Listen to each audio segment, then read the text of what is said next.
We the People, How the Myths of George Washington's Life Hold Up Mirror to Many Today. Each week, the Spokesman Review examines one question from the naturalization test immigrants must pass to become United States citizens. Today's question: George Washington is famous for many things. Name one. In many ways, George Washington is more famous for things that he never did than his many real-life accomplishments. Despite leading an extraordinary life, the popular perception of Washington is shrouded in myth to a greater extent than any other founder. And we have been perpetuating myths about him almost from the moment he died on December 14, 1799. Washington's first biographer, Parson Mason Locke Weems, created many of the popular myths that still envelope the father of our country today. Published in 1800, Weems's The Life and Memorable Actions of George Washington was a runaway hit that went through 20 editions over 25 years. The major theme running through Weems's account of Washington's life was the central importance of his Christian upbringing to his later greatness.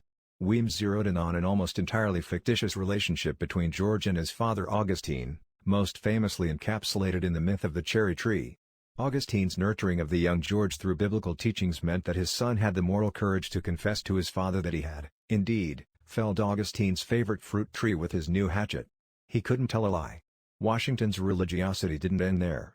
Weems, trained as an Episcopal priest, continued to weave a strong thread of Christian faith through George's life. One of the most popular images of George Washington today is of the general deep in prayer on his knees in the snow at Valley Forge. Weems created the Valley Forge prayer myth in an 1804 article before including it in the updated 17th edition of his Washington biography that appeared in 1817. And, of course, in his final moments on Earth, Weems reported Washington's piety on his deathbed as he prepared to meet his Maker. A fitting end to a great life ode to Christian piety. Professional historians have thoroughly debunked Weems's highly fictionalized account of Washington's life. While Washington was an Episcopal vestryman, there is no evidence that he espoused the deep religiosity assigned to him by Weems. In his myth-busting book, Inventing George Washington, Edward G. Lengel, the editor-in-chief emeritus of the Papers of George Washington Project at the University of Virginia, notes that Washington never spoke openly about his faith. Lengel points out that our first president preferred to speak in terms of providence, rather than to make direct references to God, and that he believed his church attendance was part of his civic duty as a member of Virginia's ruling elite. There is no evidence that Washington was an atheist, or even a deist, but he was certainly not an evangelical Christian in the modern sense. The enduring popularity of the myths seeded by Weems over 200 years ago speaks to our relationship with Washington. Popular prints of the prayer at Valley Forge tell us more about ourselves than they do anything about Washington's life. Washington is a mirror in which we see ourselves.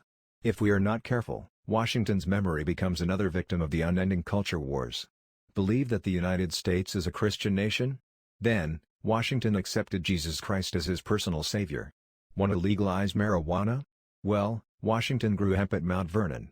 The last one is true. But George wasn't smoking a bowl with the fibers cultivated on his plantation. Smash the mirror and who do we really see?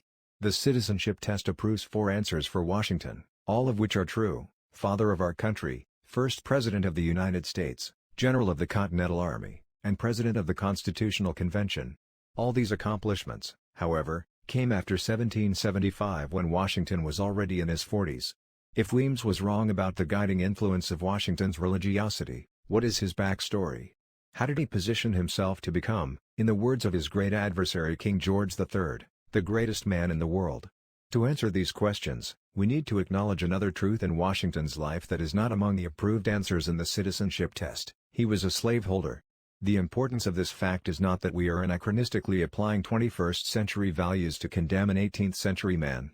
Rather, it is to recognize that slaveholding was an essential prerequisite for Washington's membership among Virginia's governing elite that made his later fame possible. Washington was a fourth-generation American whose family had established a modest tobacco plantation in Westmoreland County in Virginia's northern neck. Slavery was becoming more, not less, important in mid-18th century Virginia. Planters needed to expand their operations to survive the boom-and-bust cycle of the tobacco business. George inherited 10 enslaved people from his father's estate in 1743. He died holding 123 humans in bondage. Washington sometimes mused on the injustice of slavery, but he also relentlessly pursued runaway slaves from Mount Vernon. Unlike other slaveholding founders like Thomas Jefferson, Washington's will provided for the emancipation of all the enslaved people that he owned on the death of his wife. Most of the enslaved community at Mount Vernon, however, belonged to Martha's dowry, and they became the property of her children with her first husband when she died in 1802. Children with